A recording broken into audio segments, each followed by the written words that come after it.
After the end of the world, the burnt one woke from a deep slumber, broken, deaf, and blinded.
A spark had once again been lit.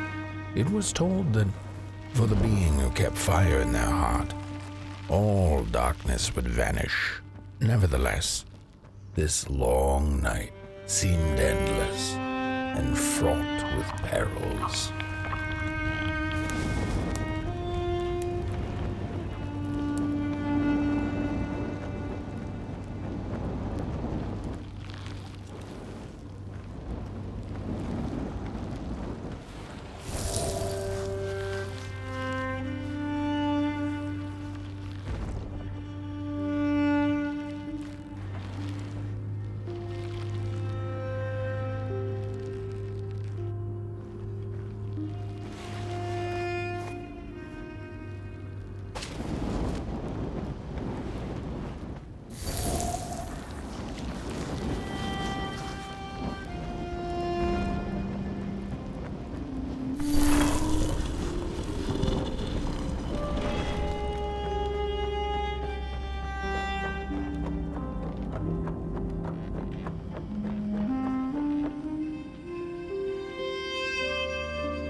to remain dead.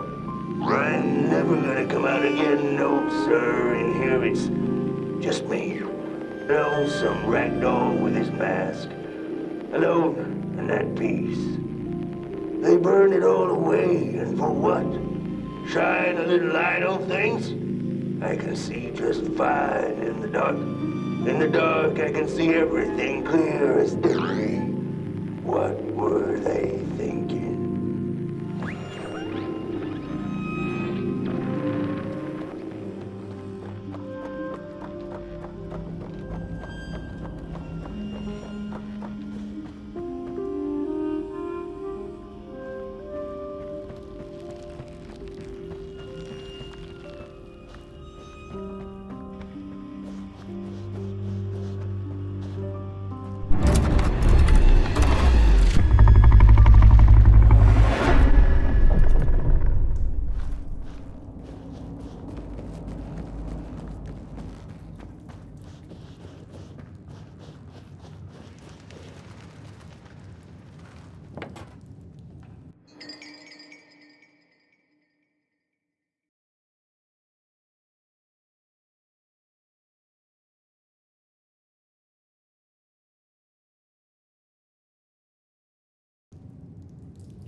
Focus on the eye and close your eyes to make things clear.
In the midst of darkness, lo and behold, a friendship kindled. The fire that spread with it seemed so small against the vast night sky, small and flickering, but defiant.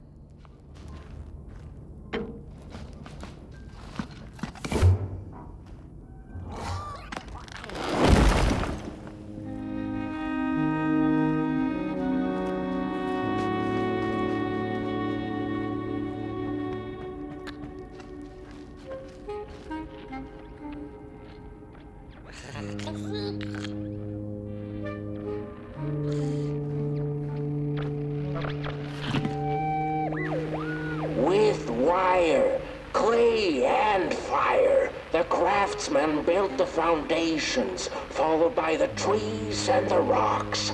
and after them came little houses for us tiny ones to cower in, for existence was so big, so vast, that without a roof above one's head, one could have fallen straight into the skies.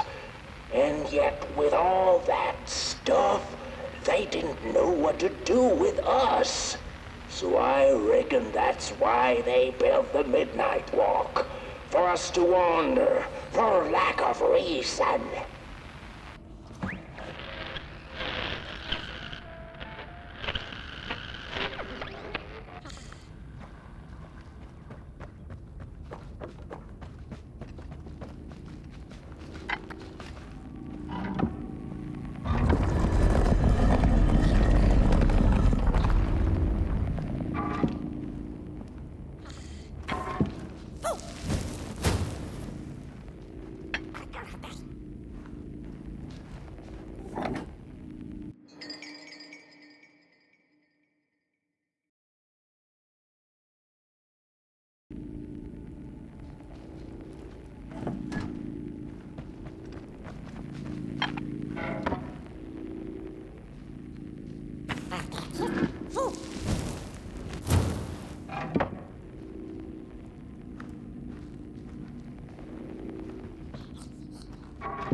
The crawlers eat fire, it's true they do, but most of all they feed on you. Don't you know? Howdy do. Didn't you hear? They eat you too. Fire, fire, aye, it's true.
And so it was that the burnt one and a small flame took a wander down the midnight walk.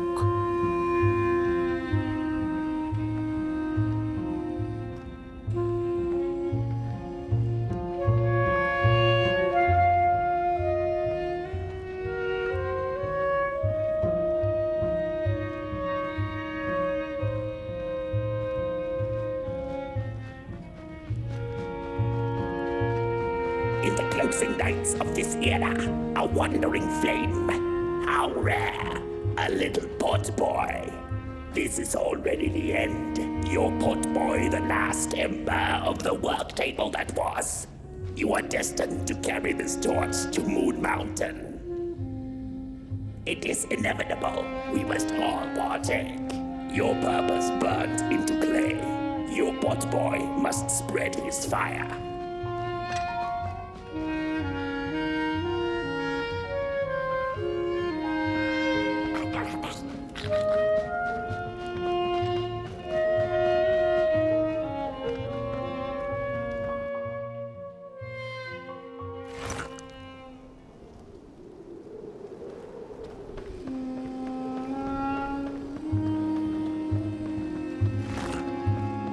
Whether they held or lacked reason, it didn't matter.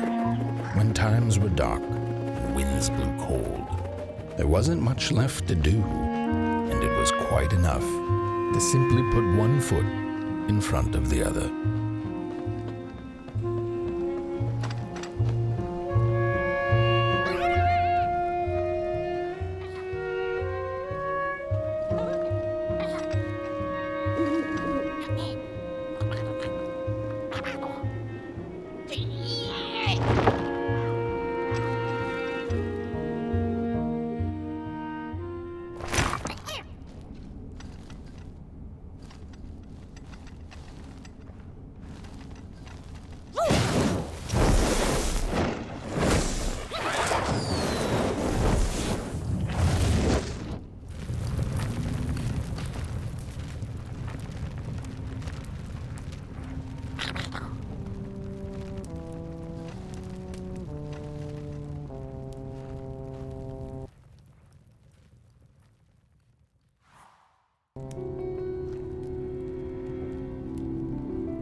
She came back one day from a long while of rock-picking under the gnarly trees.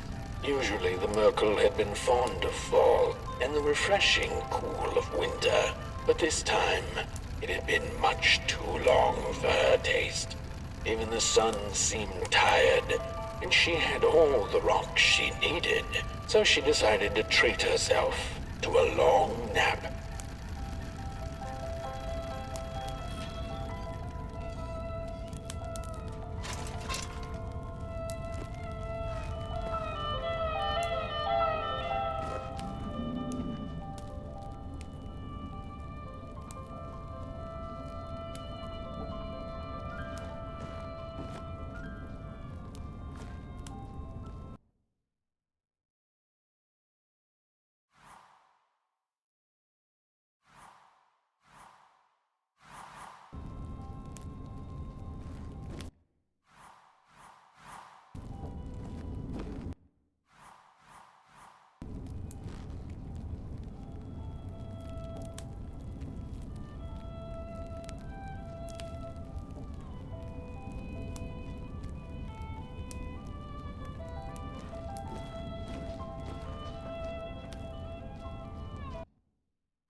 Close your eyes.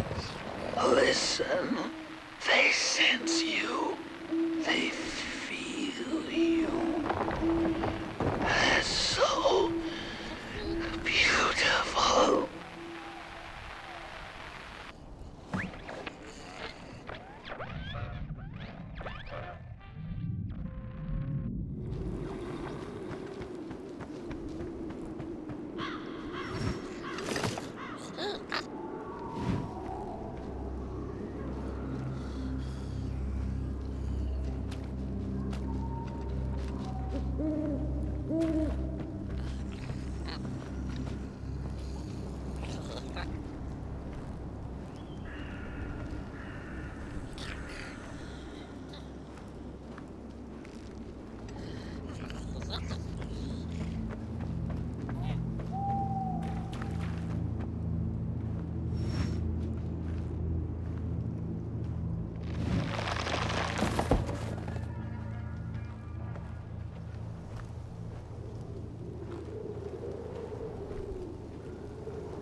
Hey, I'd almost forgotten how it felt.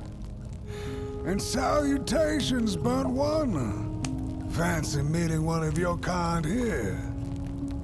You're the caretaker of this little firecracker?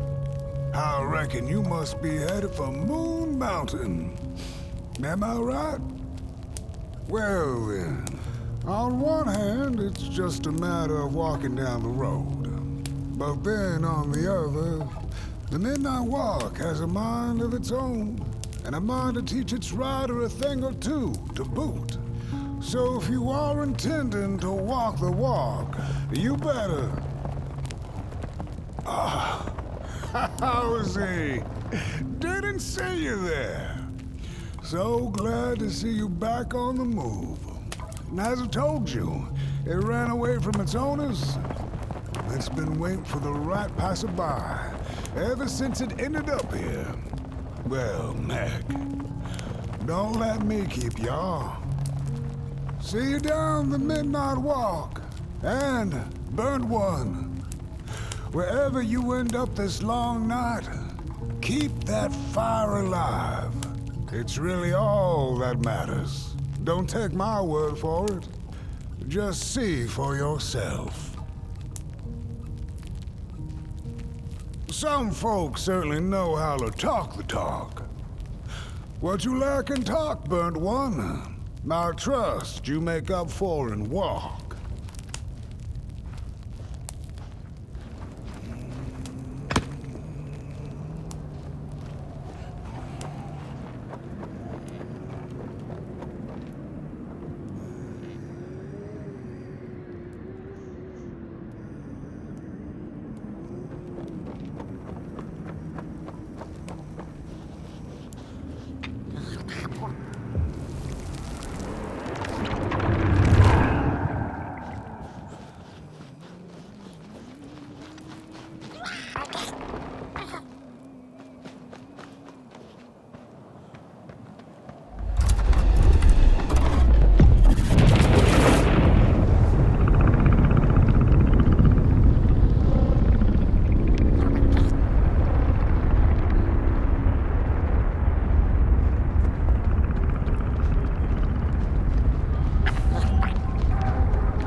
Don't venture into the swamp under the moon, they cautioned. There, wild eyes watch, and itching teeth yearn for succulent heads like ours. Gone are the bodies of old, and they can no longer shield us from the terrors. Look at those two arms swinging around. Disgusting. Don't touch me, you limb tree!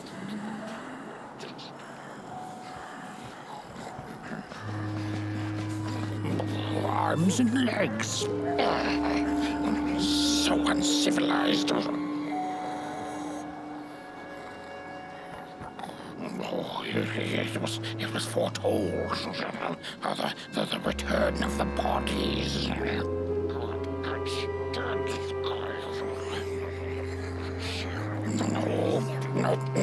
No. What are you looking at?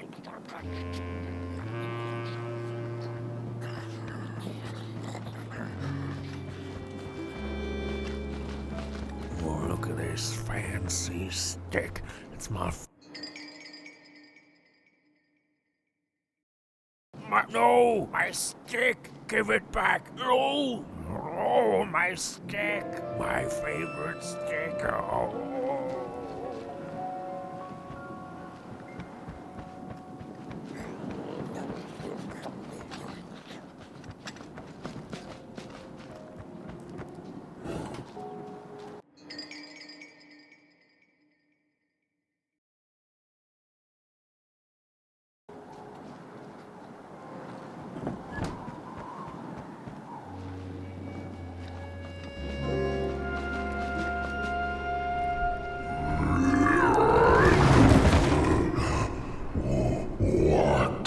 What is this? A somebody approaches nobody will? Your wretched limbs, an affront to nobodiness. Unless your fire can prove itself useful, there will be no passage for you, limb tree. Go away.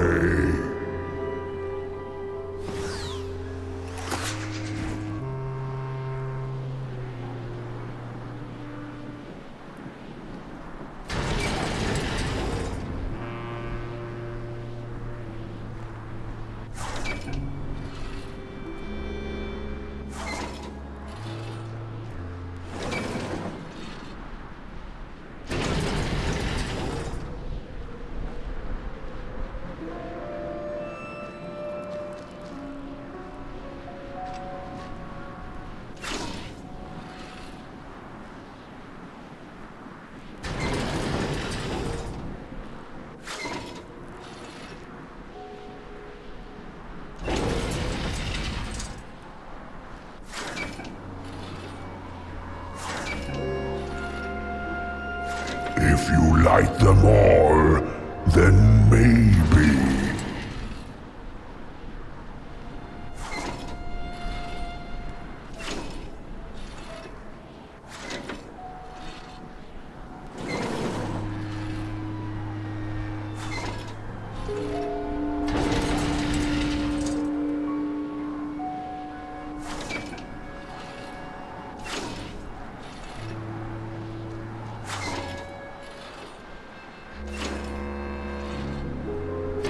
Weak fire, useless.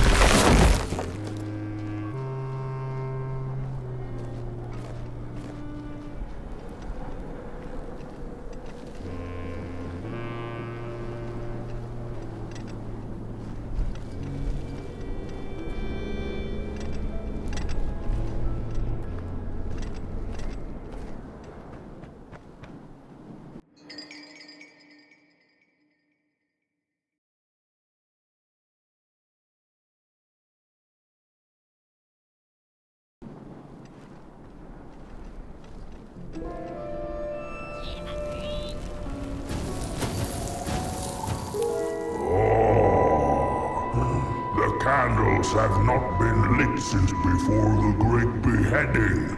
Now fire is back. Maybe fire can help us with our Molgrim problem. The headmaster will decide. Enter, then.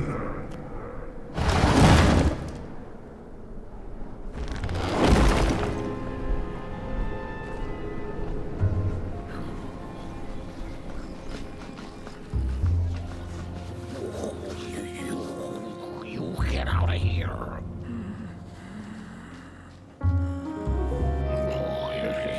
It was foretold. The return of the bodies.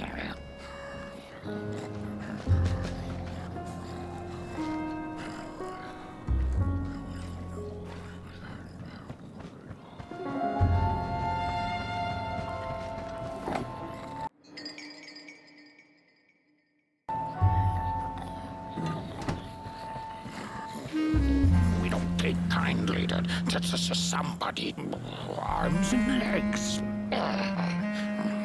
So uncivilized.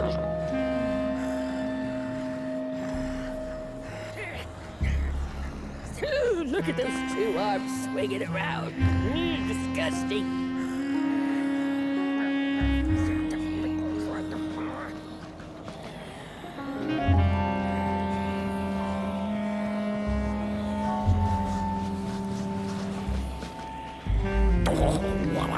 What do you think you're doing here? You can't be here. You shouldn't be.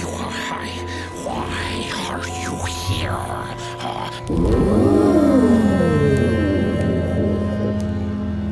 True fire. We nobodies haven't been graced by its warmth since the bodies were banished. They used fire for war. Yes. Now once more, somebody disturbs our peace and sets fire on things with its tiny fire devil. You must leave at once. Leave or face our...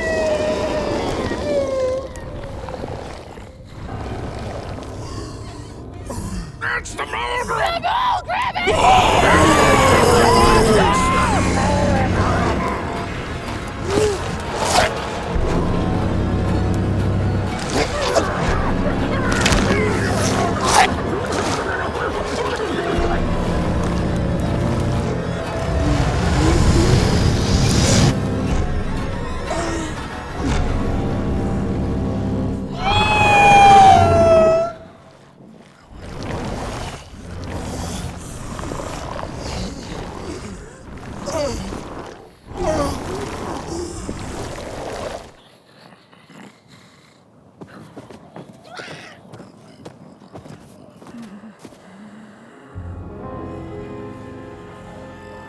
I guess I'm the headmaster now.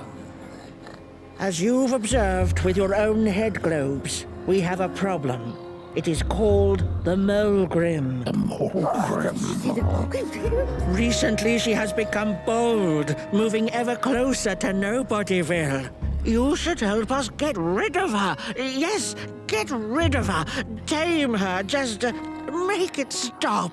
And by the powers suddenly vested in me, I will, shall grant you passage through our fair Nobodyville. Here, take this. Blech. Now, go do the quest. Meet the problem head on. Tame the Mulgrim, and we will. I shall graciously let you pass through Nobodyville.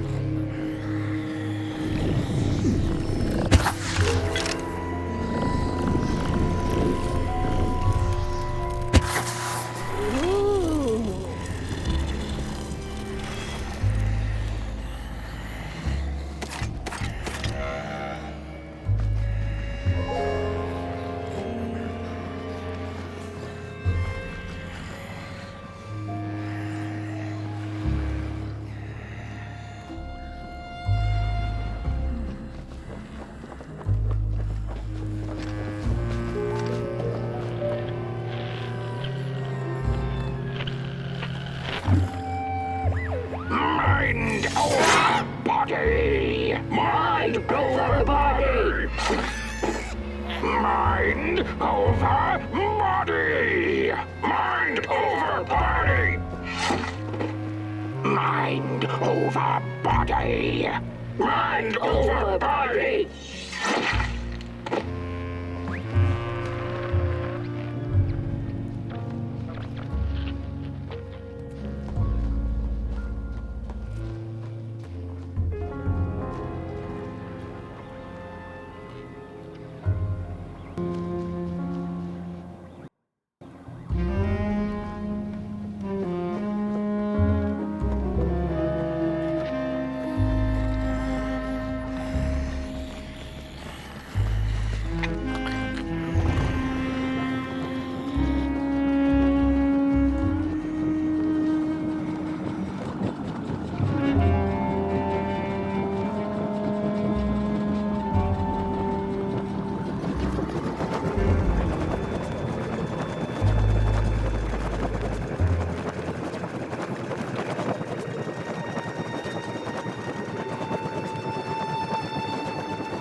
The mushrooms whisper of a new bird in down. They tell us her nest lies beyond the cold, cold moon. And she came here to witness tragedies. She feeds on these tales you see, sucking their fire dry like marrow from a bone.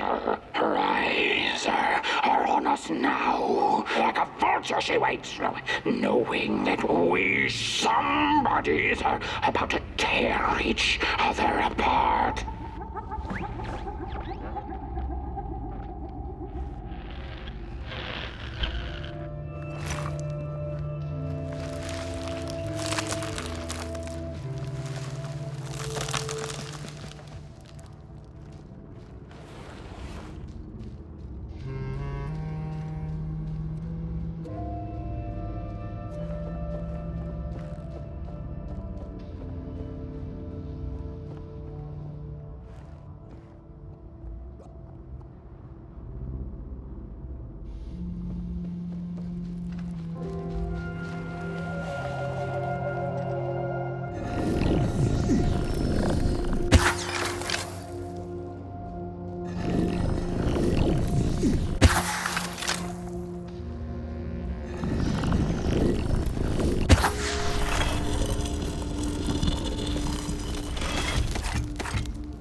When a sinkhole devours your fire, give it up or dive in after it.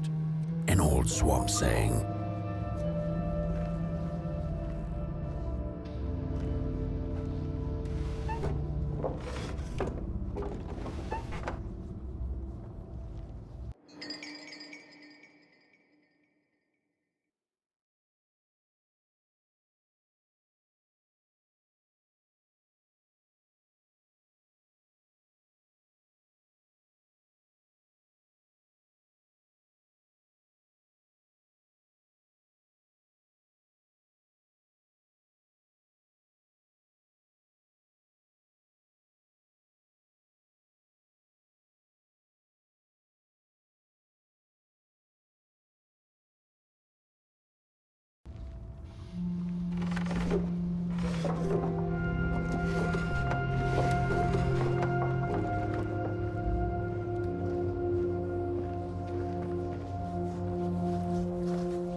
Another old swamp saying went, when dealing with a troubled and troublesome Mulgrim, do not light a fire beneath her, but help her build one from within.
Oh, my neck hearkens the anguished howls of the Mulgrim, and the bitter patter of feet.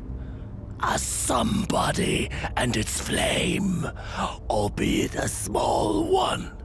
'Tis enough, perhaps.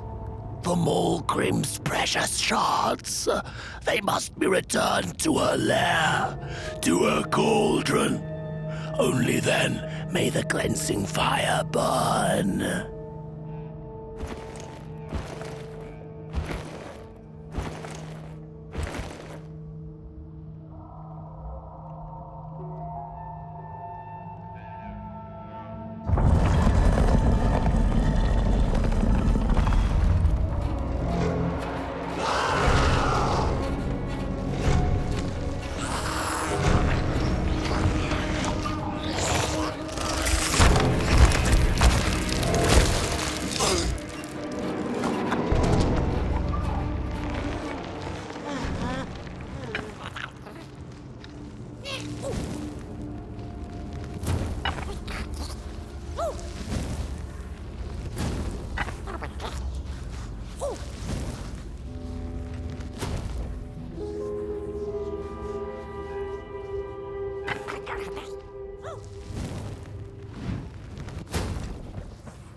Hands up!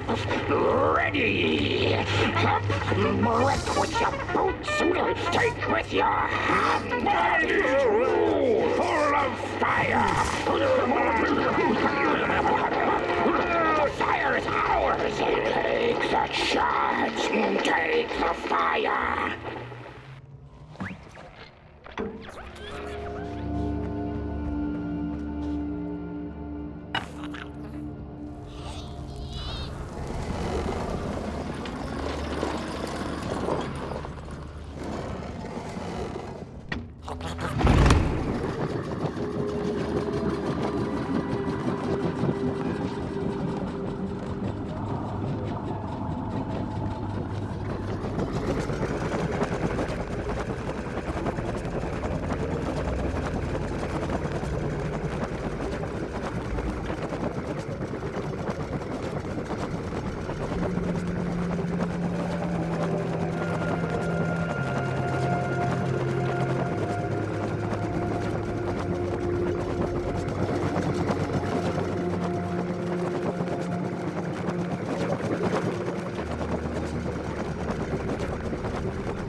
Good evening.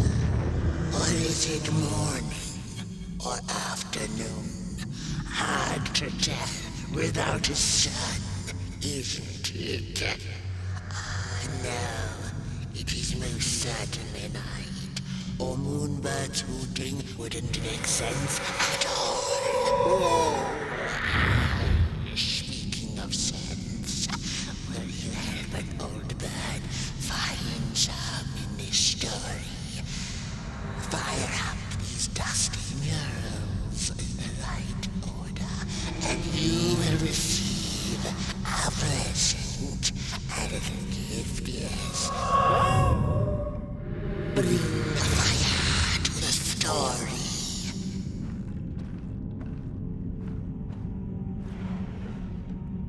As the heads roll, the time of the movement begins anew.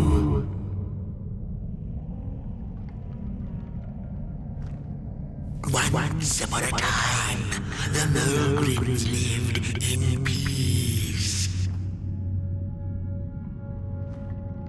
The battle ended with a great, gruesome beheading.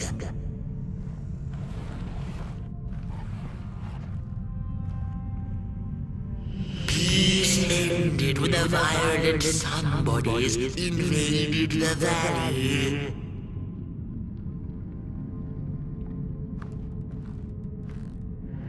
The valley was taken, but then began the battle of the bodies. Intriguing.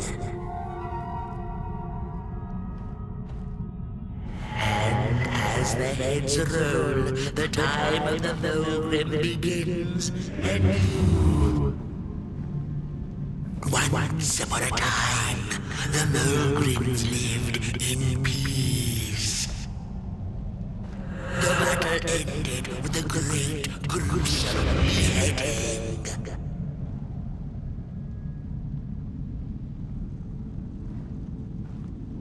Once upon a time, the Mulgrims lived. Peace ended. The valley was taken, but that ain't edible. The story needs to be just right.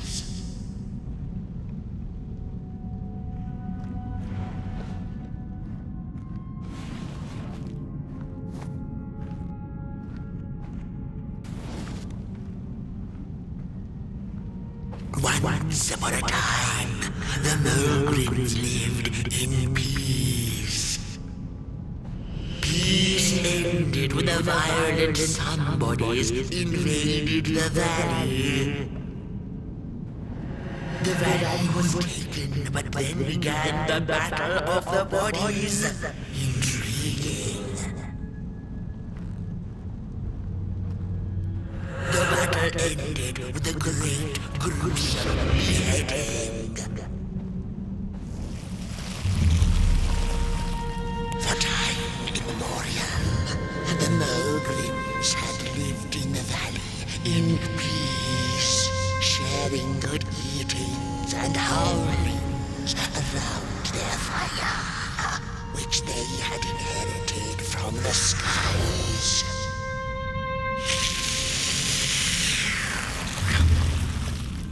Then one terrible night came the violent somebodies. They hunted the Mogrims for sport and took their fire for themselves.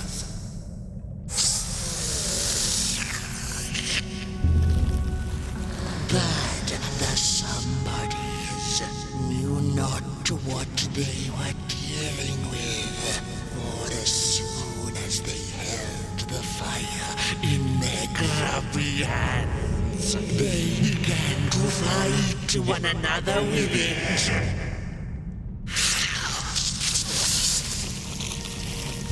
To save themselves from themselves, the cunning heads turned on their bodies and organized a great beheading.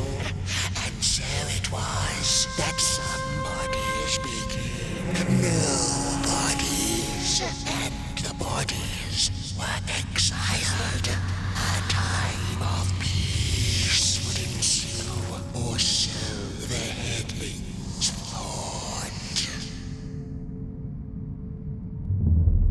The last living Mogrim had been biding her time, and saw now an opportunity to return and take bloody vengeance upon the heads, who were now left defenseless without their bodies.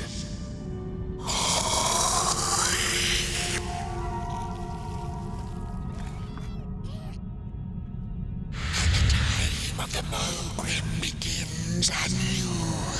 A storied meal indeed. Moonbird thanks you for feeding her and proudly upholds the promise.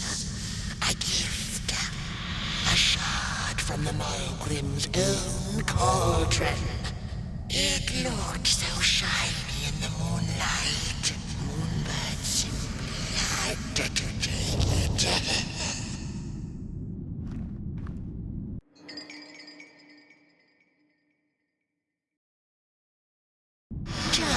For now, she'll see you in the light.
Oh!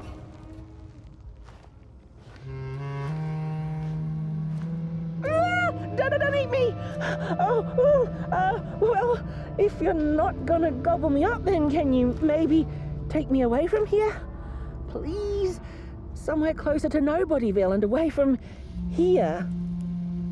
Get me out of this neck hole, please. I'm begging you on my bare chin, and I'll pay you for the effort.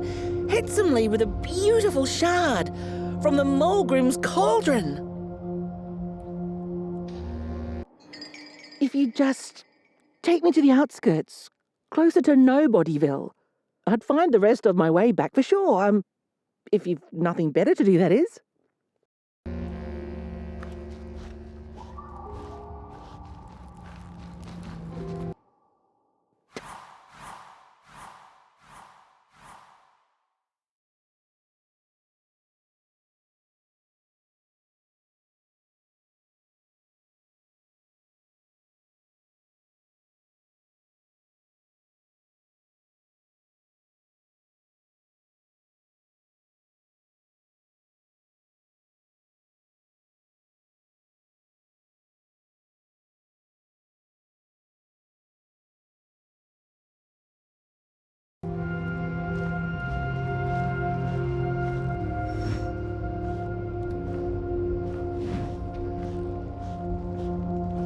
Watch out!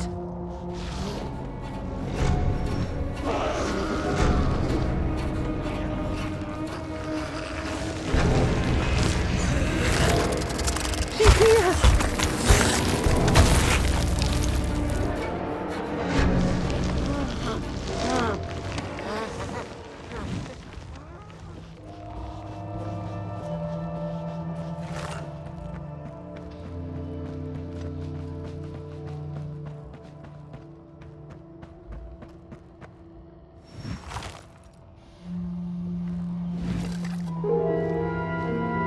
Phew, thanks for saving my neck.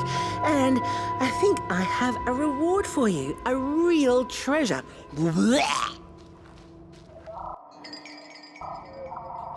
There you go.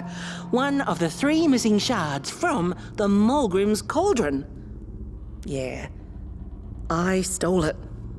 Oh, I thought I could maybe buy me some kind of ticket away from, well, everything. Start anew, you know? A good head on a pair of healthy, strong shoulders. Eyes on the horizon. Gosh, the horizon. Do you know I haven't seen it once since I lost my body? I really do miss my body. It's a real shame when you think about it, you know? The things that we do to ourselves, to one another. What we did to her, kind. All in the name of some sort of control. Doesn't make sense. Anyway, I guess I'm sad. Sad and sorry.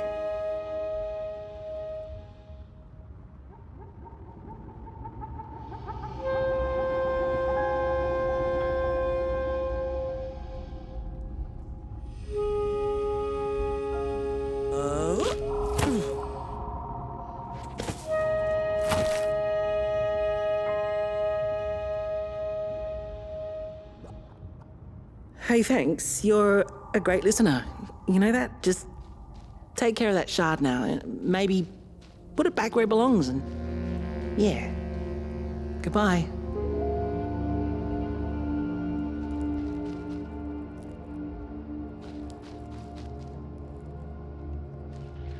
A ragdoll's whisper of one shard kept by the dark itself.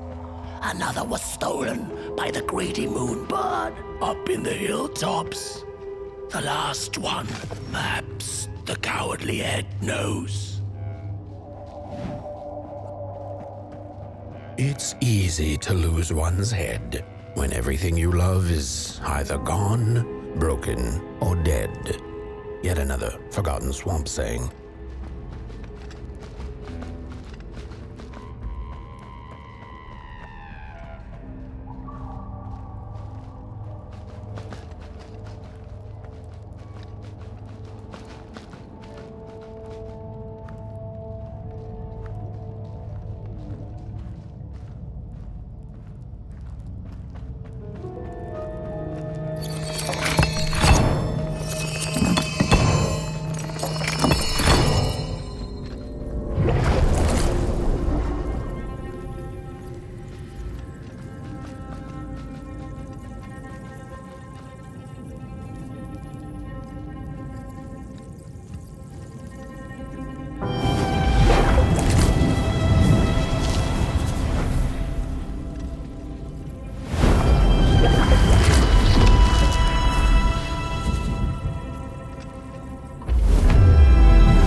she'd never been much for company until she had met the other one. He had shimmering scales, an appetite for life, and carried a faint scent of rotting leaves she found irresistible. Oh, how they used to laugh at the distant stars, bitterly, together.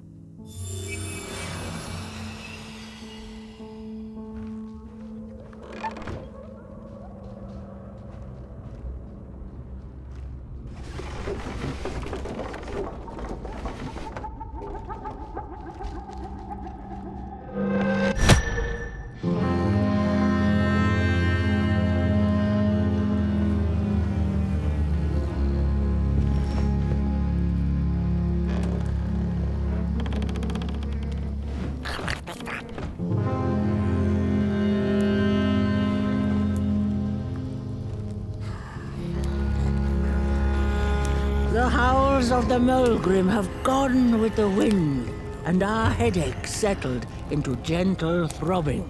Thank you, somebody, for you have not only graciously saved our necks, but also demonstrated the value of brain mass and heart blob working together.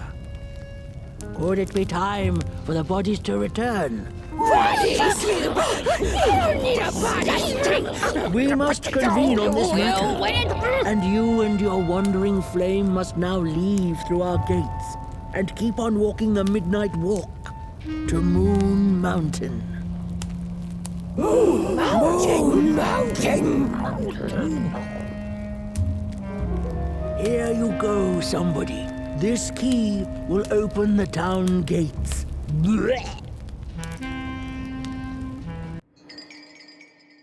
The mountain once again beckons, and the call is answered. Fare thee well, and take good care of your flame. The dark itself is hungry.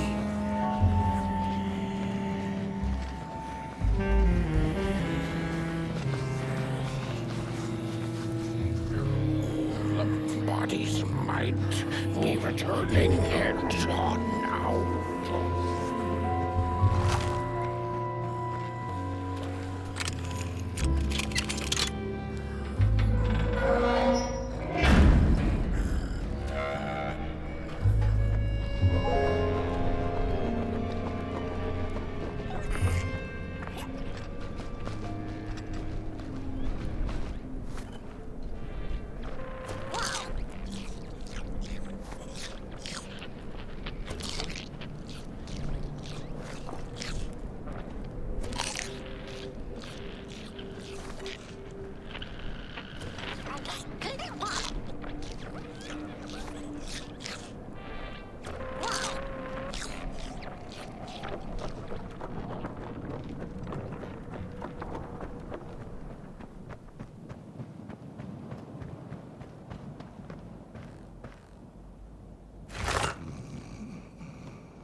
Back from a little swamp detour, huh? Hope the heads didn't give you too much trouble. At least your head looks attached to its shoulders and your friend's is, well, burning. So do not despair. Should you once again lose your way along the midnight walk, you're probably meant to.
pilgrims have a special relationship with fire. We do not cook over it. We do not shed tales around it. We care not for its warmth. Ours is a different connection entirely. Fire is our window to truth and into the world beyond clay, to which we must return. We are noble beings, bringers of bugs, slime, and mushrooms to help decompose the old and to bring about the new. We are the caretakers of this world, and woe be to those who seek to end us, for they seek to end themselves.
Dreadful was the day when the sun vanished. The waters dried up, birds went quiet, and the dark itself seeped unchecked into the work table as the cold, chewed paper moon rose over the mountain. The night that followed would be long as the midnight walk.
The Merkel dreamt many dreams of the mysterious moon and the critters living within its craters, and of the ocean and its deep secrets known only to the sea creatures and the corals, and of the twinkling stars that had so much to tell, but they were too far away to be heard.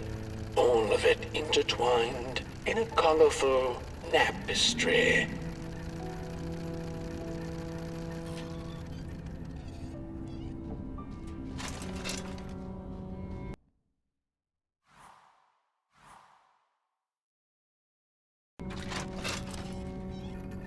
And so she woke with a yawn, so big it could have devoured the sun. She had slept for just about a decade. A decent nap by Merkel's standards.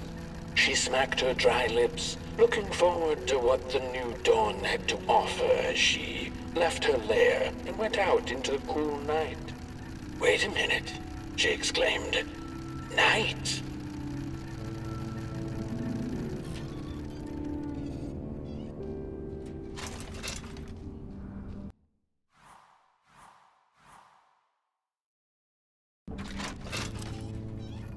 Where was the sun? Where its warm rays should have been there was only the vast night sky, not a star on its face. Well, the Merkel mumbled softly to herself, winter was late, so now the sun must be late too. Proud over her sound logic, she went back to her lair to take a complimentary nap.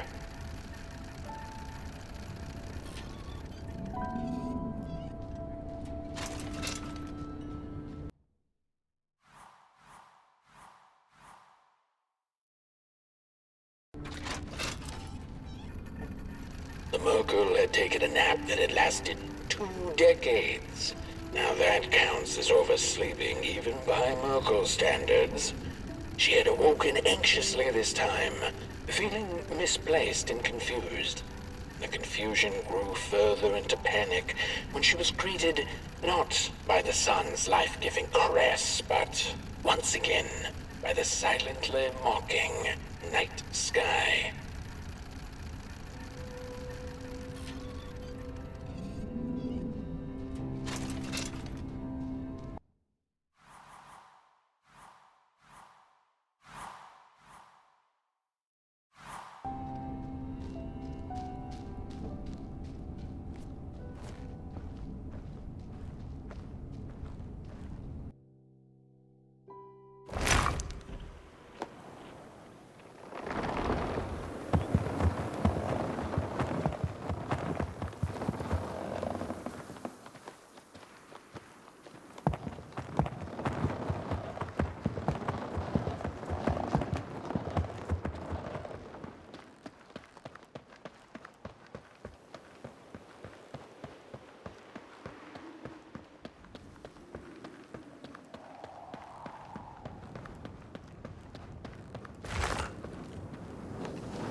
There once was a freezing cat who was looking for shelter when she came across a dark cave. "Step into my abode," offered the dark. "It will warm you if you surrender your wants."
The story goes of a nameless maker who pulled creative spark from the dark itself without giving it fire. With his dark source, he managed to create swaths of land in no time. The dark itself waited for a gift of fire, but the maker just kept on taking. Too busy building his crooked fences and watchtowers, kept his fire locked away in his chest. One day, he decided to create the first people to inhabit and appreciate his creation.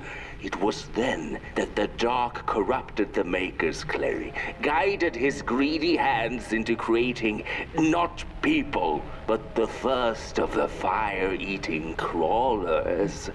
And they crawled into this world absolutely starving.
The dark's eyes were much too big and watchful for the cat's liking. She went on to find warmth somewhere else.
saw it.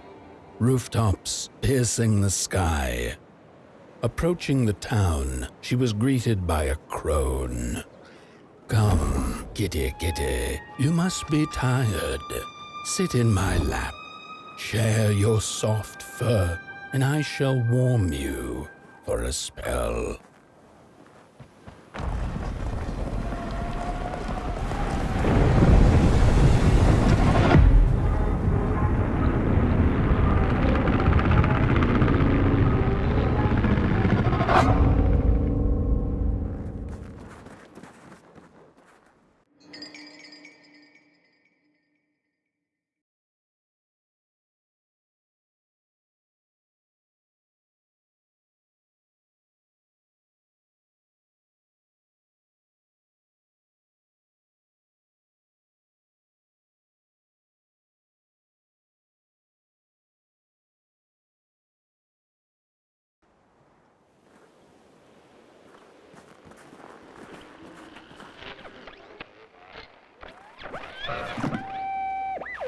Hello, Mother.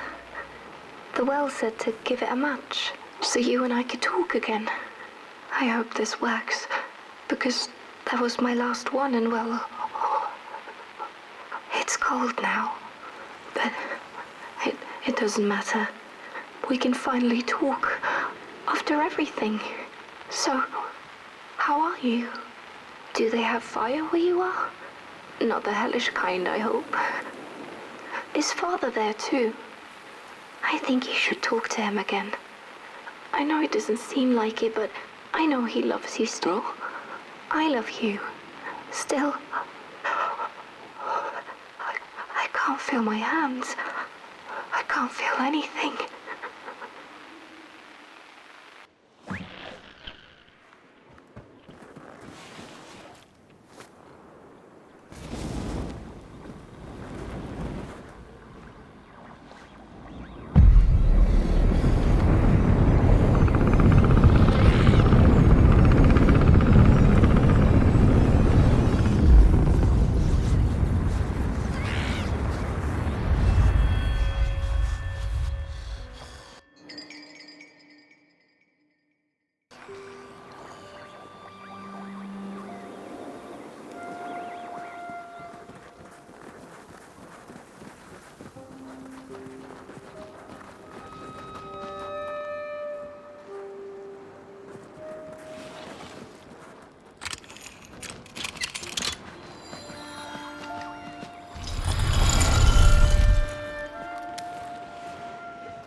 ever did this, oh, the flame warms the righteous, but the wicked who love destruction, the flame burns with a passion.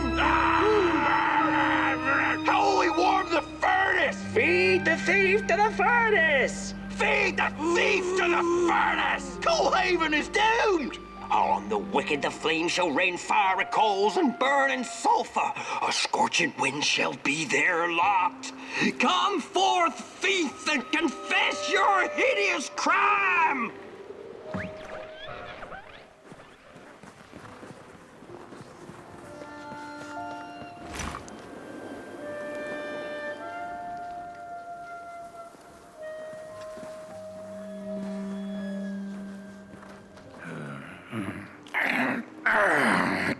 Welcome to Coalhaven, newcomer. Good to see a flame in these parts again. I'll be your guide tonight. This furnace here used to run on coal and fire, don't you know? But a thief stole all our matches, wasted them in greed, you see. Now the ghost has come to smite the wicked and punish the thief who killed us. Well, I guess that's it. That's a tour on the house. There's a bone right there in the snow. That ain't no place for a bone.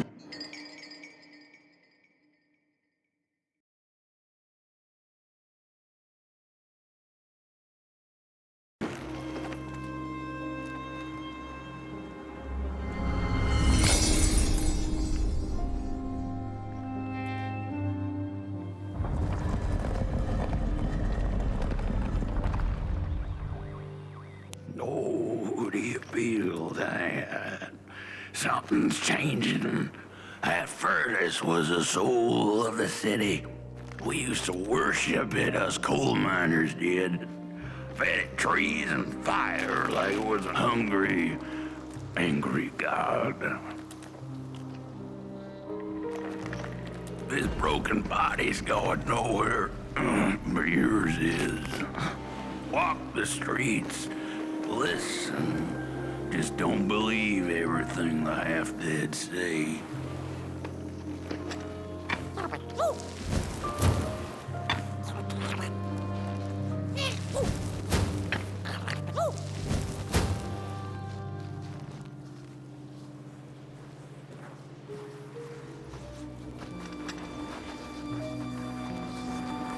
The cat didn't like the crone's crude pettings. Her hands tugged at her fur. Now, rest still, the crone said, as she pulled out a crooked knife. The cat was quick and escaped just in time.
asshole.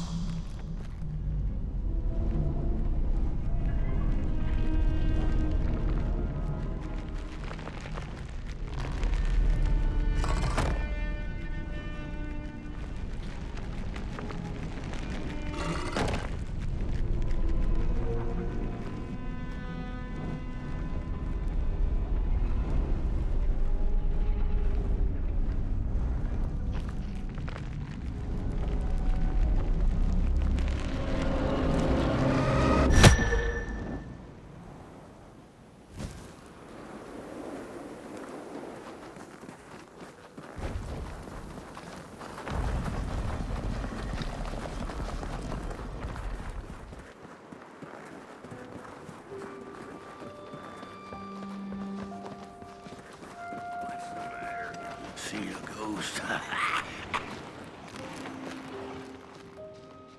But the day of the dark shall come in the night.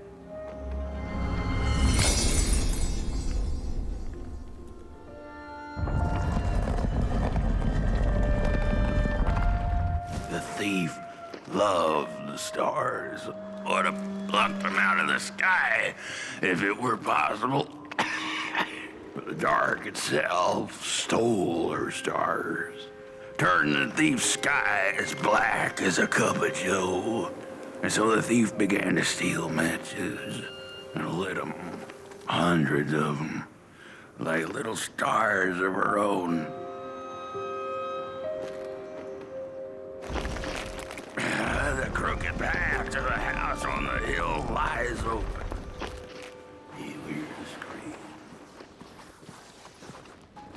Wherever she sought warmth, it had a price. The miners needed the cat to get rid of the rats, and the vicar wanted her protection from bad luck. Bony hands reached out from all around her, trying to grab her.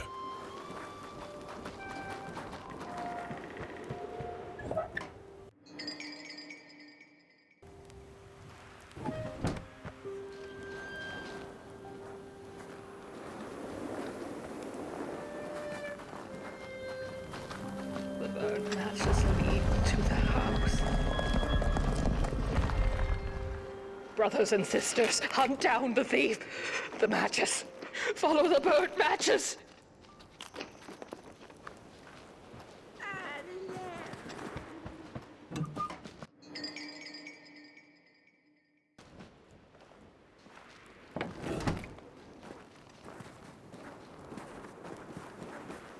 The trail of burnt matches. We're running out of... You've met your match thief. You'll burn for what you did. The furnace. No matches left to light the oven. We'll freeze. Freeze to death because of that.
What's...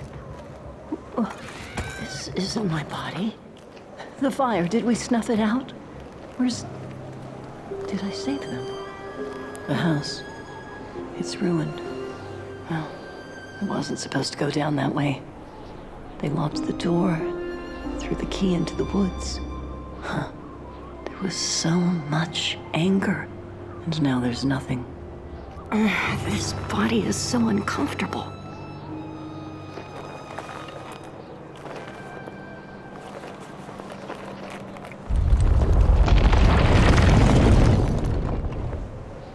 While I was in the black, I had a dream.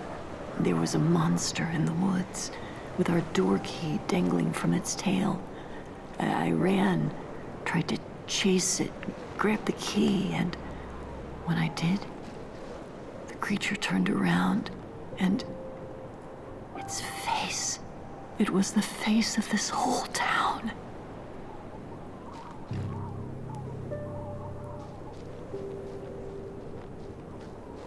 The key. I have to find the key. In the woods, where the wild things rest.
That's it, that's the key. Unlock the door. Please. I want to see my home again.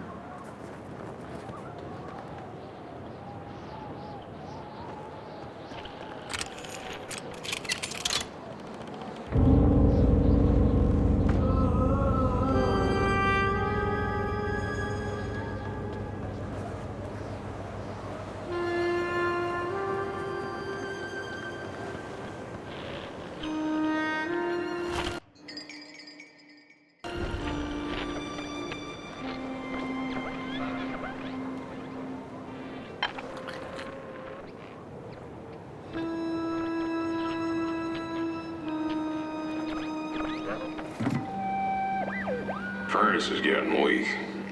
Council says we're running out of matches. We'll have to harvest more trees then. I don't like it. Losing the forest like this. Not like we have a choice. Mom, Dad! Oh, Curly, you startled me. They're coming here. All of them. What's that you're holding? It's just a match.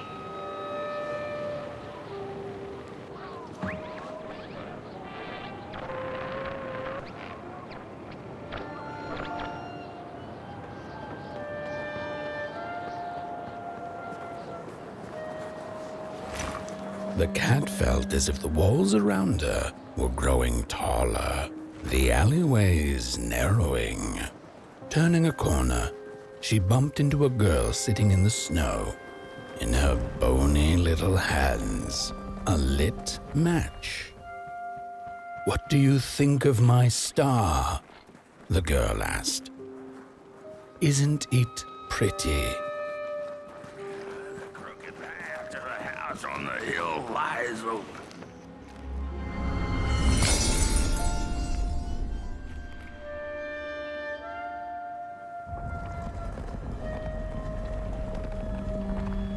With no matches left, we couldn't light the furnace. And the thief paid a terrible price for her burning greed. As the furnace died, one by one, so did we.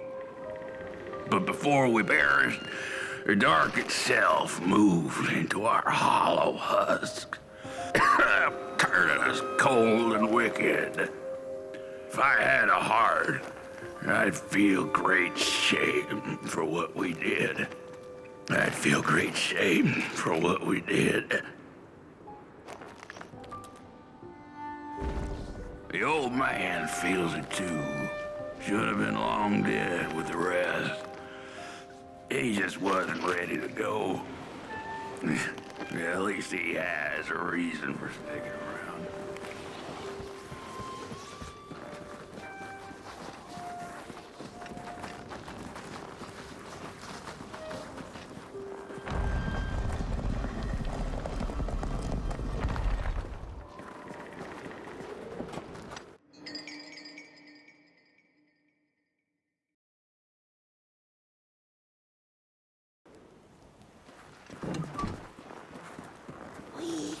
She killed the furnace, so he killed her. Murderers. The old man showed us the way to their home. No, as for me, I know the thief was to blame, but she was just a child. The anchor kept us warm, but only for... What have I done? What did we do?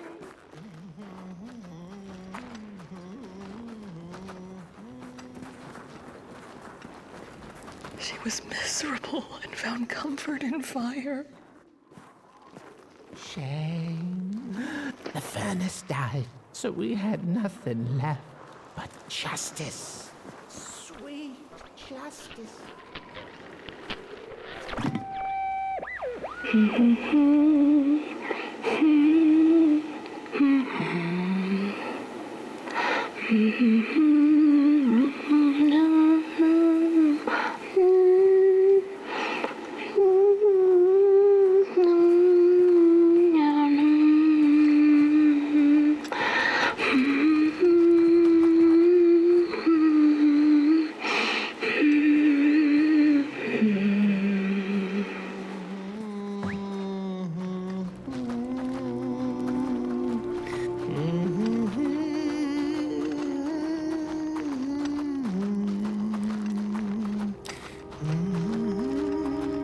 Oh, that voice. What I wouldn't give to hear her sing again. Those sweet, sweet tunes like fallen leaves of the trees that were. Such a waste. Such a shame. I wish I could hear her sing again.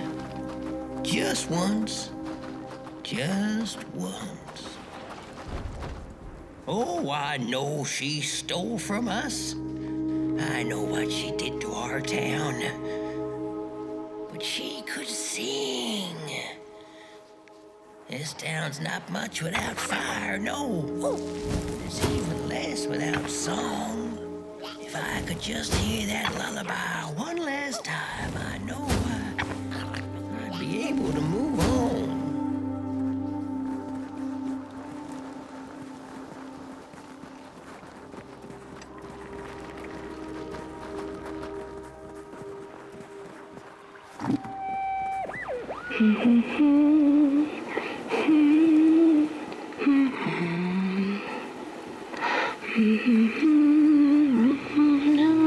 I know I captured it once in a melody-keeping head of glee, so she could hear her beauty for herself.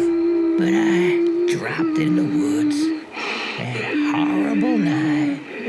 I was mad, so very mad.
one. Little flame, you found it.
Little soul, you charming little wanderer, my life's companion and body's guest.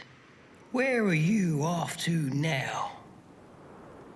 I don't know what I thought would happen. I feel a strange warmth, but just as coal runs deep in the earth, so is the shame a part of me, mine alone to bear. Burnt one, small flame, I am grateful, but I will not surrender my loneliness so quickly. The girl offered her burning match, her last star, but the cat could tell she needed it all for herself. Grateful for her unconditional kindness, the cat left her to her ghosts. But the day of the dark shall come in the guise of a thief, in which the stars shall...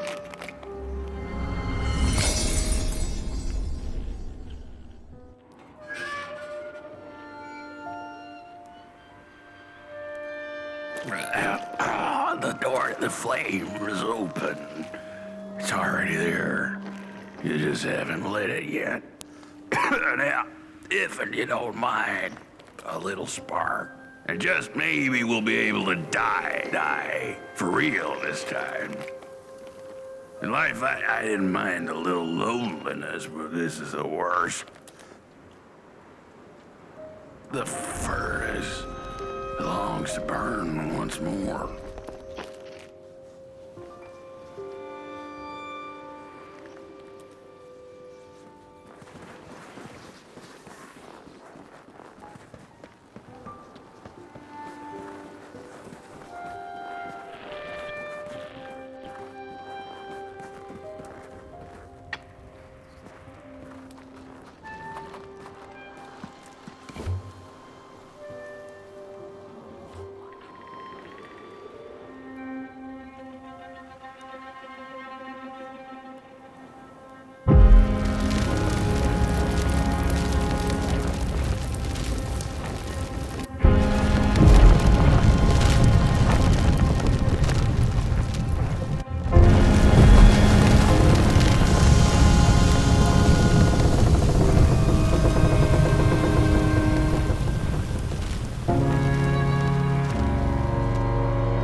Release me. Remove the shroud. Light the match. The match. Light it. Please. One last stop. Thank you.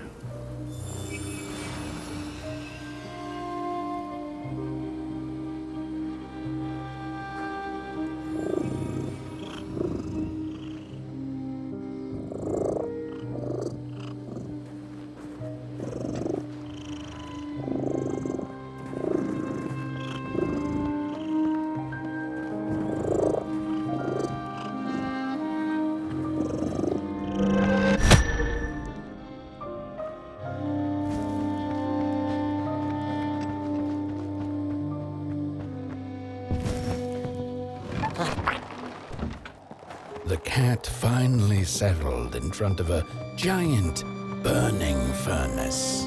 In its bright flames, she could glimpse a dark future. This did not matter to her, for now she was eternally warm and at peace.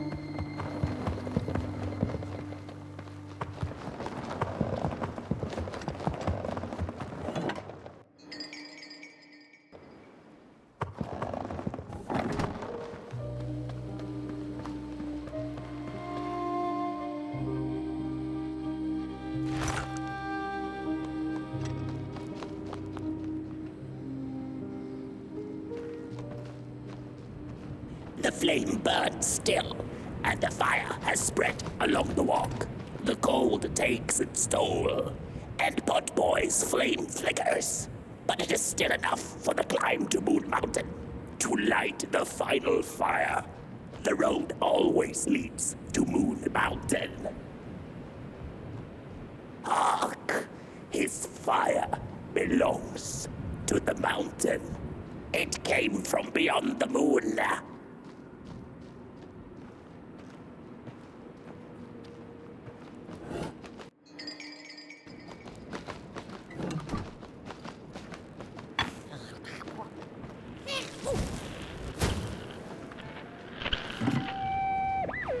There's a fella who watches over the midnight walk, pointy hat and hollow gaze. He's been around longer than you or I. Some say he was one of the first sculptures to have breath.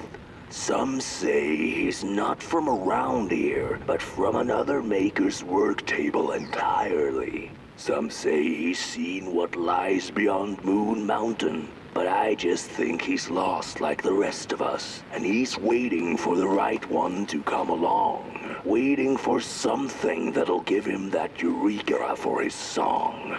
He keeps his banjo by his side, but he never plays it. Strange, but he's in no hurry. He's got all the time in the world.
The road's been long, hasn't it? And it just keeps on going, don't it? Why don't you rest here for a spell?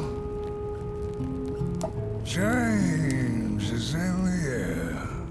Warm winds coming in from Coalhaven. I trust you're not pushing that little flame of yours too hard. He is mighty, no question about it. But between you and me, he still has a ways to go until Moon Mountain. Ah, heck, it ain't my place to tell you how to tend your flame. I'm sure you'll be fine. You'll be just fine. Ah, to feel at home wherever you walk. How's it? What a friend to have on the road, huh? Now, there's an open door invitation, if I've ever seen one. Go on in then. Get some rest. I'll keep watch.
A boatsman went out into a foggy lake to find peace.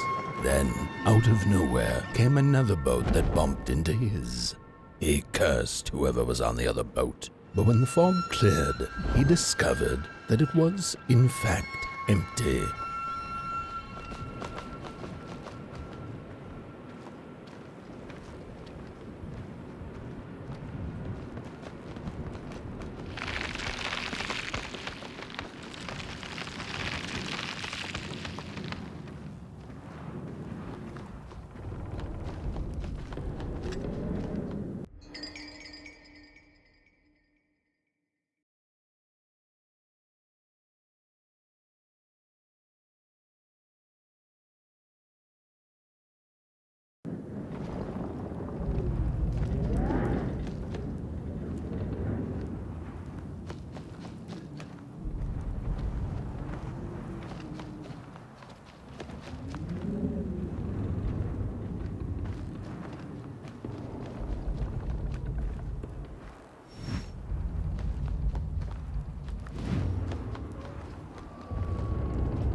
are the clay.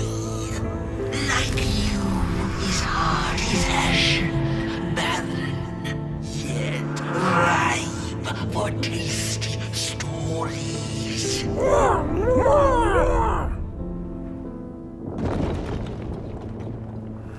By now, you must have heard there can be no tale without spark. No spark, no path. Light the fuse.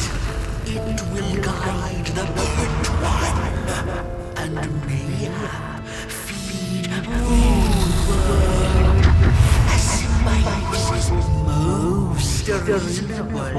Do you agree? What am I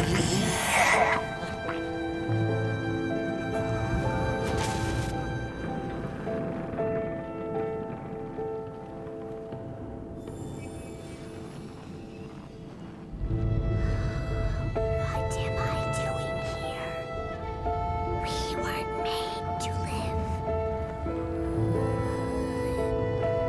Who am I?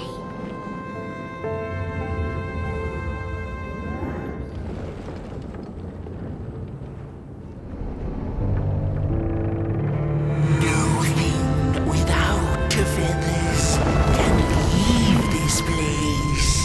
So long as the craftsman laments, lost in his terrible maze, you are so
on the menu, crows.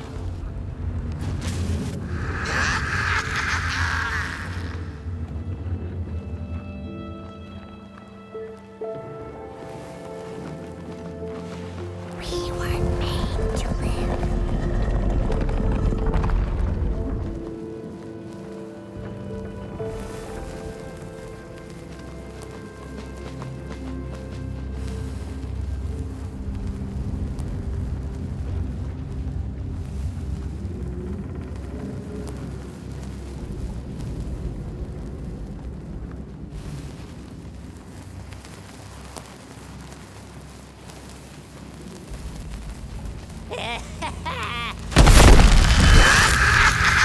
see you, not to crawl closer, Moonbird.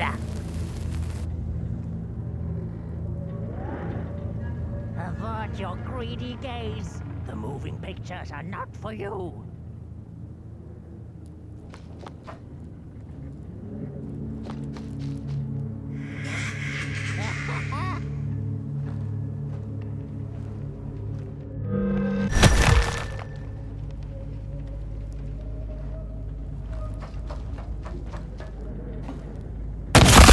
To the dark with you.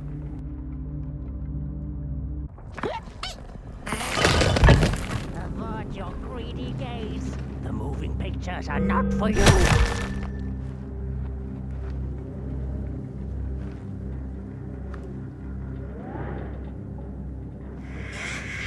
Faces behind faces.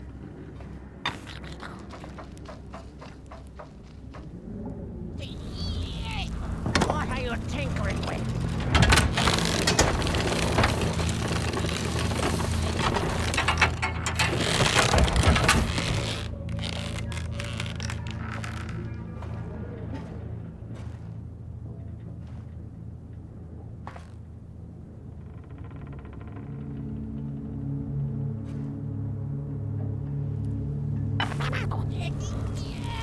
What are you tinkering with?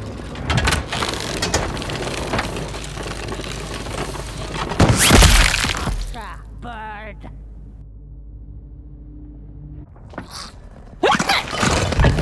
Avert your greedy gaze. The moving pictures are not for you.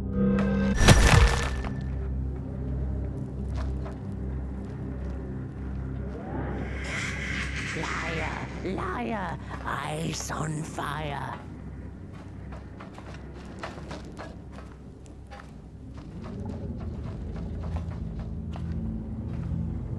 Avert your greedy gaze. The moving pictures are not what are you doing back there?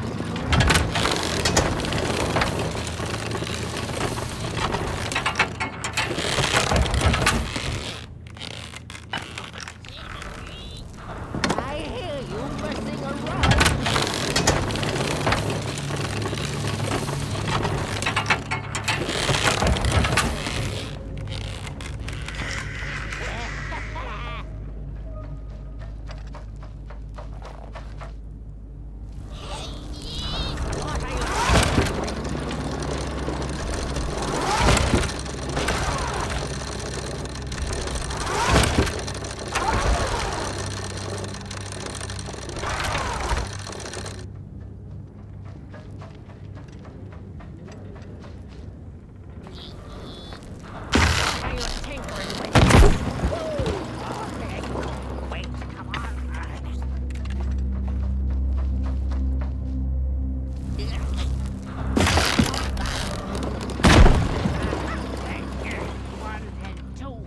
Birds of the dark everywhere.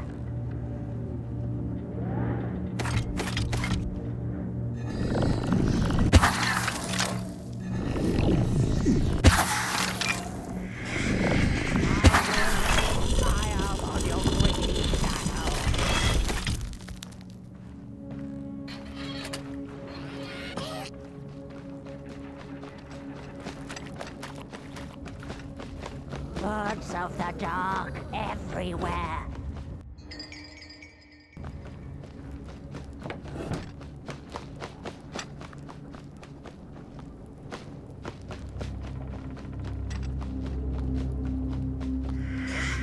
Liar, liar, eyes on fire. Ah, the pictures. They're moving again. Forbidden. It is forbidden. It is forbidden. Hush, no talking in the theater, fools.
Where did it go? Father, please. What happened? More stories. Stories. How I cherish them. Real as clay, as palpable as the midnight air. They're all we have left once the dark has taken the last campfire from us. The projectors tell a story of failure. The craftsman projects it onto his creations. He keeps building, building without love for his craft. He needs to see it.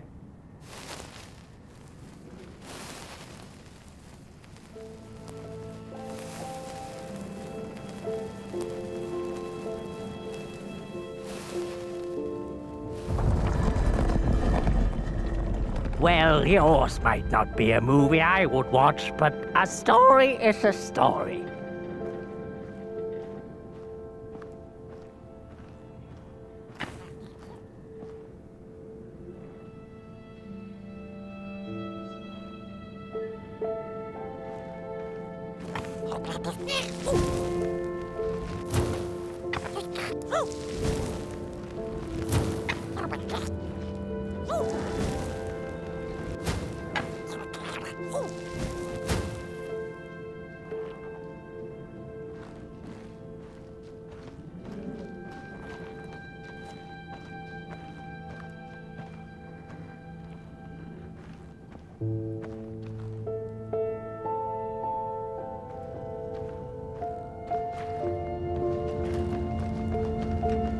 The potter, stuck in the sinking clay in which he had dug so greedily, spoke his final verse.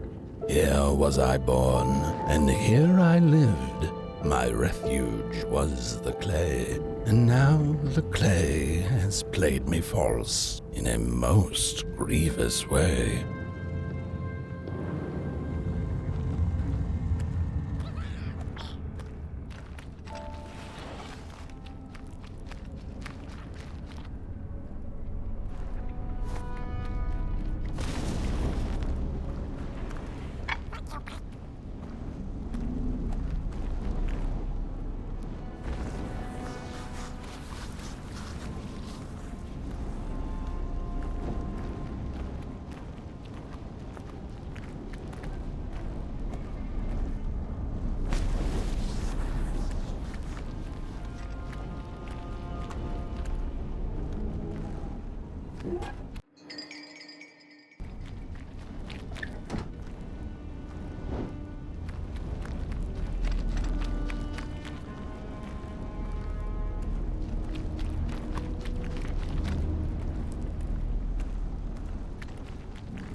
3 blind explorers discovered a sleeping beast.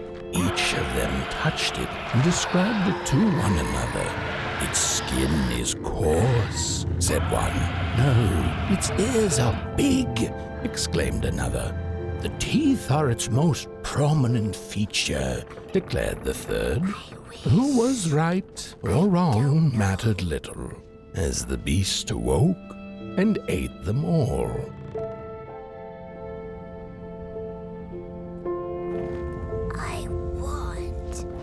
I want. You look burnt. Who made you?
these sorry reflections of the daughter. None of them will ever dance, ever feel the warmth of their maker's heart. They can never be enough.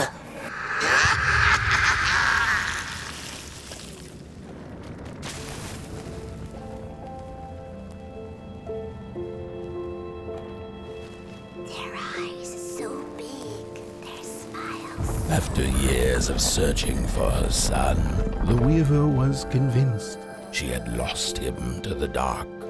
One night, there came a knock upon the door. "It's your son," said a voice. "Please let me in." Thinking this was some cruel spirit come to mock her grief, she remained silent until her son gave up and left, never to return again.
Most of my life, I've been afraid of the dark.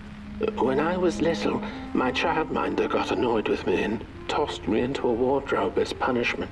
She let me sit there, alone, and I sat perfectly still so that no closet monsters would notice me. It was the longest, most terrible 15 minutes. Many years later, I don't know what happened, but now I love sitting alone in the dark. I get into the wardrobe, close the doors, and I sit perfectly still. It's like a void, empty, but not cold, where nothing exists and everything is possible.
Isn't that just the way the father hoped the daughter would fill his heart with fire, failing to see that she needed a fire of her own? His princess danced away, and he stayed behind, cemented in his ancient groove. The heart is a bottomless pit, never sated, always craving for more.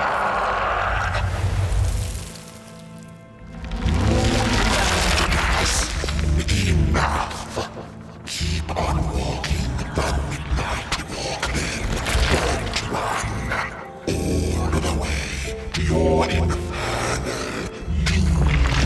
She will be there to gobble up the embers.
After a long while of following oversized snail-like tracks in the mud, trudging deeper and deeper into the mushroom-ridden swamps, the Muggle heard a harrowing howl. Up on a hill stood a looming figure, dark and still in the quiet of the night. Lo and behold, the Mulgrim.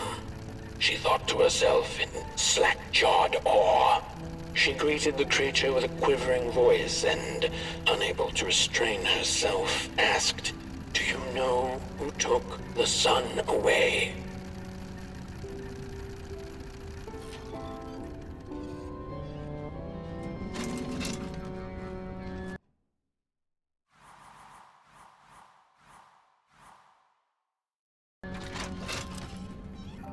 Talking to monsters had never been any Murgle's forte, but this meeting proved spectacularly disastrous. Barely escaping the gnashing teeth of the Mulgrim, she managed to escape by jumping into a lake, following its stream away from the swamps.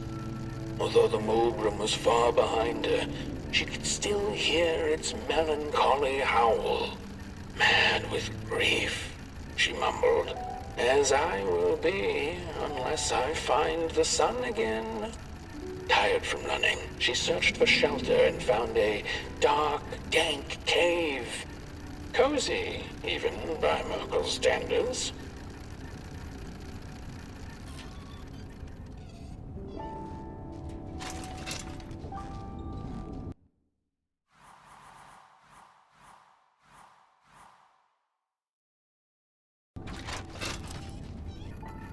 The wind blew cold in the cave, its whispers strangely soothing to the Murgle. As it turned out, the whispering belonged to a pack of starving crawlers who had begun circling her, their language known only to the dark itself. "What are you searching for, little limb tree?" they sounded in guttural unison. "These are dark days, and your kind does not belong anymore."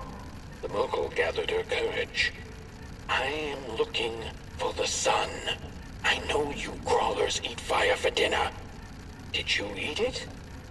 They sniffed her lantern hungrily, and instinctively, she offered its flame to them.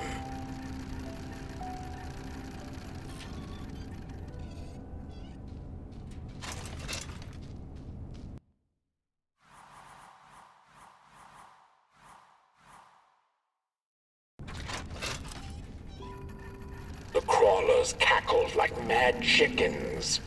"Keep your fire, Clayling. Take it to the dark itself. Perhaps there you shall find answers." Before the poor little Murgle could shriek, the crawlers had gone with the wind. Knowing not where to find the dark itself, everything looked pretty dark to her. The Murgle found her way back on the road, further away from home than she had ever been. The hills were looking stranger by the hour. The rocks upon them seemed to move. They were the head people, a peaceful yet grumpy sort who didn't take kindly to somebody's perusing their lands. They muttered at her as she passed them, but she couldn't make out their words. "What's that, little headlings? Are you saying you know who took the sun away?" But the heads only grunted and rolled away, back to the safety of their huts.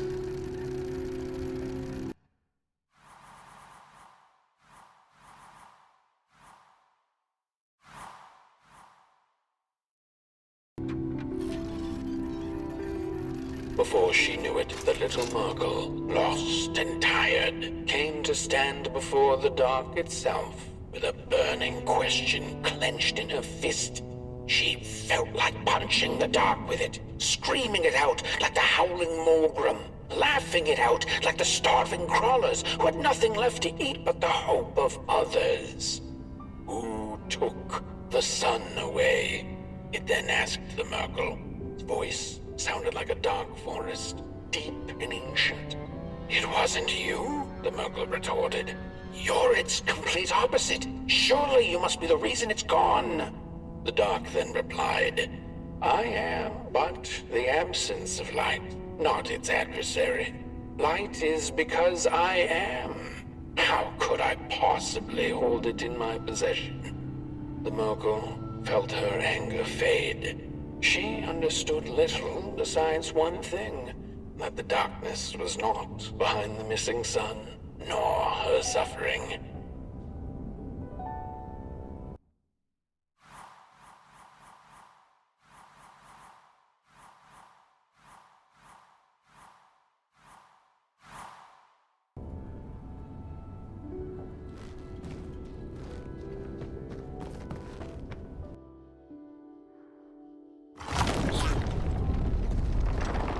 The Wanderer asked the craftsman, "How do you make such perfect sculptures?" To which he replied, "Oh, there's nothing to it really. I go into the dark woods. I find the sculpture already waiting inside a tree. And then it's just a matter of carving it out."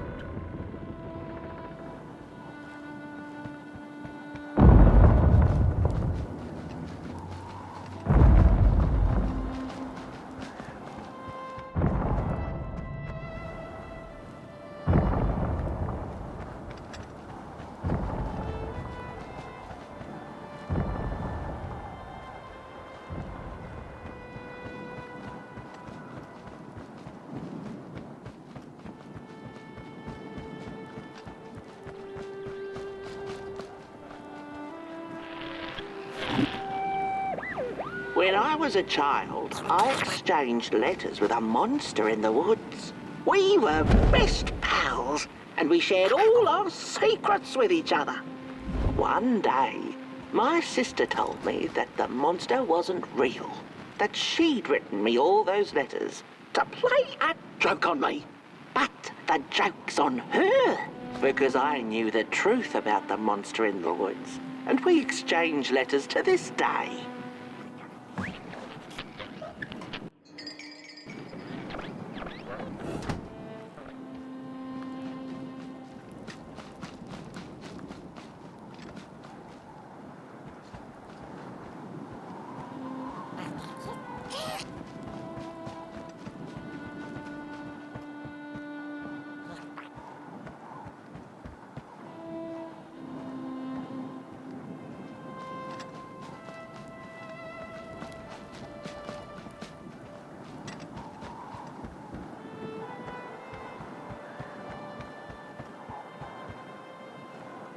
Hark! Not very far now. Not very far. The flame longs to be free. Caged, it cannot truly burn. How beautiful. How tantalizing. It is simply the way of fire. It is what it is.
When the Nameless Maker lost his creation to the dark, he went back to the great drawing board. In his desperation to regain control, he made an attempt to sculpt the face of the dark itself, something he thought he'd glimpsed in his nightmares. But the face wormed itself out of his mind's eye, and instead his twisted sculptures came alive, grinning and many-legged. Thus, the Grinners escaped and seeped into this world as a reminder to the Maker that there is always something to smile about, even when things don't go the way you hoped.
Whoa there! You look like you're about to move a mountain. That's what I get for trying to get in the way of a flame and its destination. Let him walk his walk. Ain't nothing gonna stop him now, looks like. Fairly well now, Burnt One. You're going to Moon Mountain, and that walk is for you alone. You have a tough decision ahead of you to make, just like the ones who came before. But they're all long gone. In the end, all there's left to follow is your own heart.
When I was a child, I exchanged letters with a monster in the woods. We were best pals, and we shared all our secrets with each other. One day, my sister told me that the monster wasn't real, that she'd written me all those letters to play a joke on me. But the joke's on her, because I knew the truth about the monster in the woods, and we exchange letters to this day. Oi, you the caretaker of this little fireball? What were you thinking, letting him run off? Don't you know how precious he is? Oh, yes you are. A real sunbeam. Who took the sun away? We Merkles used to ask until it finally ceased to matter. Night skies like these. Trouble seems so far away, doesn't it? I mean, isn't this just exactly my point? I used to be afraid of the dark. So much so that I became obsessed with these huge electric lamps left behind by the craftsmen of old. Couldn't pry myself away from them. I'd sleep outdoors and under their blinding radiance. One day, I woke up to the noise of quivering planks and nails. And would you believe it was my own house leaving me?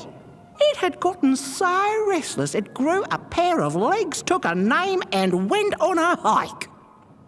Housey was its name, bless its soul. Houses have no imagination. But I bet it had a grander adventure than I could ever imagine.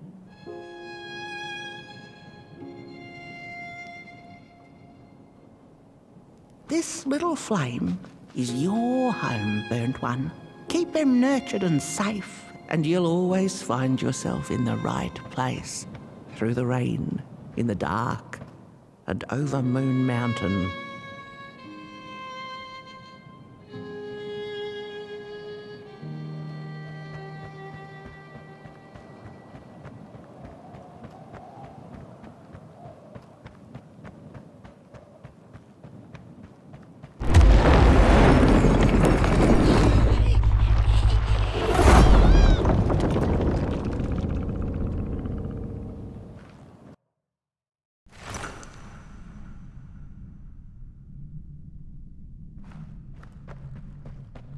What is the dark?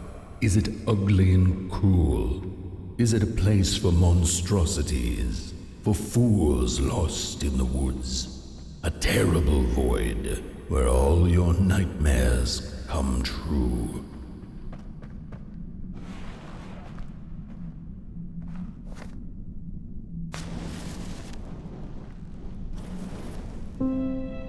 The dark could be a friend, perhaps a space where we might find each other, all of us equal under its cloak.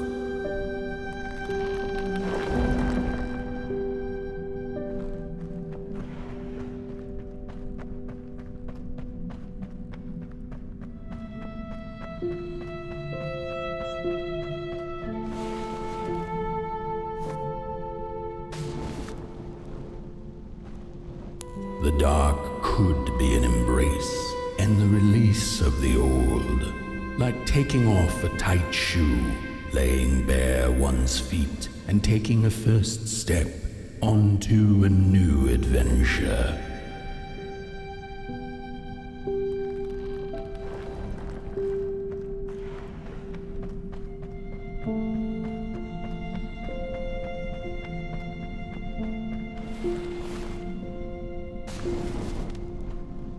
The dark could be a moment of clarity and calm, a break through icy clouds and the shameful stories we tell ourselves that fetter us to the clay and mud.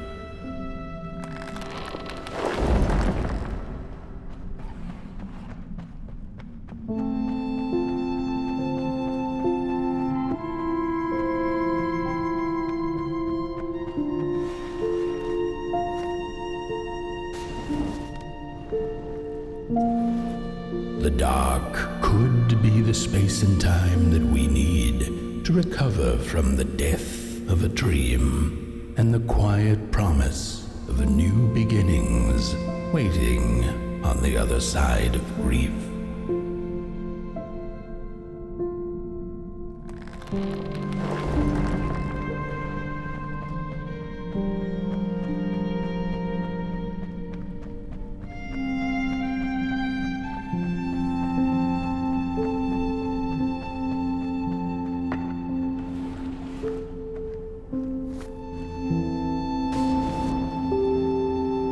In the end, the dark remains a mystery, its secrets locked away behind the stars.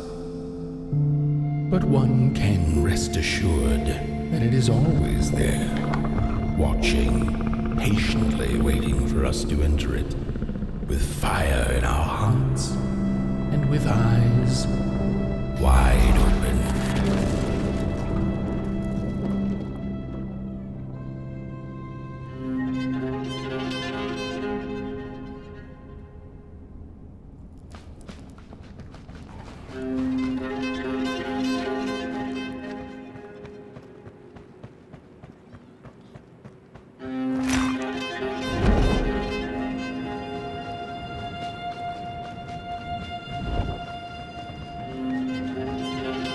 You've arrived. Hark! Your fire is dying. But the last embers will light the final fireplace and send your pot boy home. Can you do what you must? Naturally, you must. It is destined, and you will be loved and forgotten.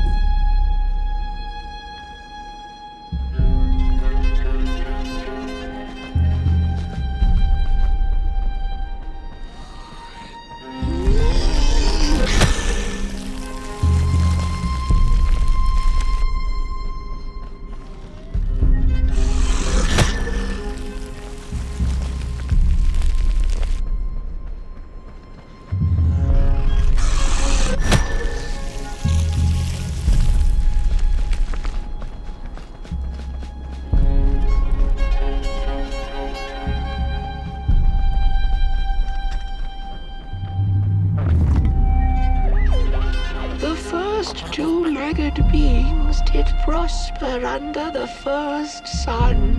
My But it didn't matter how much they bathed in its light. They craved more. They sought to cage the sun, harness its power, and make it theirs. But the makers in their foresight had put the sun far, far away. So far that no creature could reach it.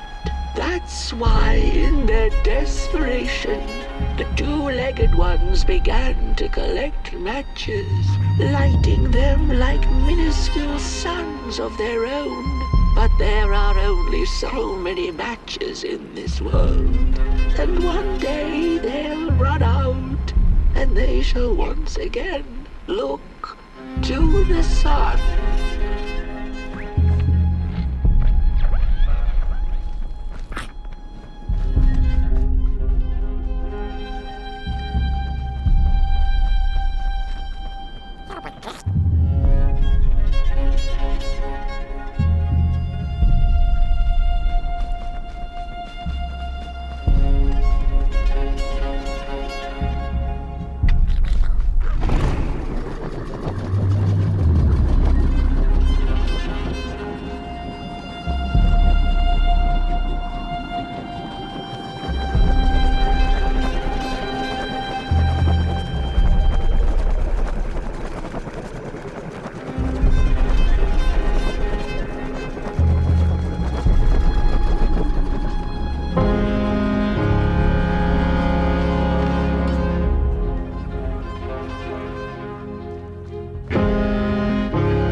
It's just gone. I had this wretched gut feeling like something was up, like something was on the way, a danger I never could have guessed. I figured that's just how I always feel, and my worries seldom come true. And now here I am, and I have been for some time now, and it just won't come back. I'm thinking, while I had it, I didn't know what to do with it, how to care for it, enjoy it.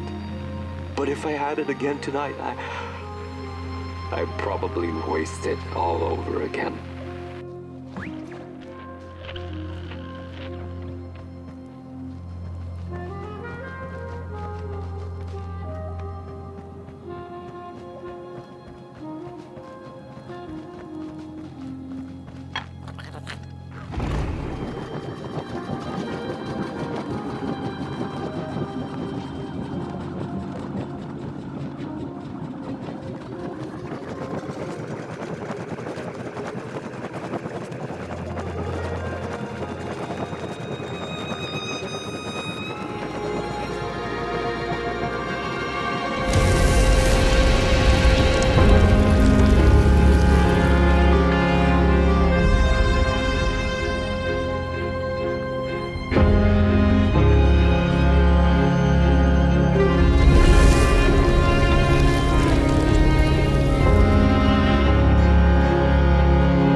Once upon a time, some folk on the other side of this and that had the most strange and beautiful dream.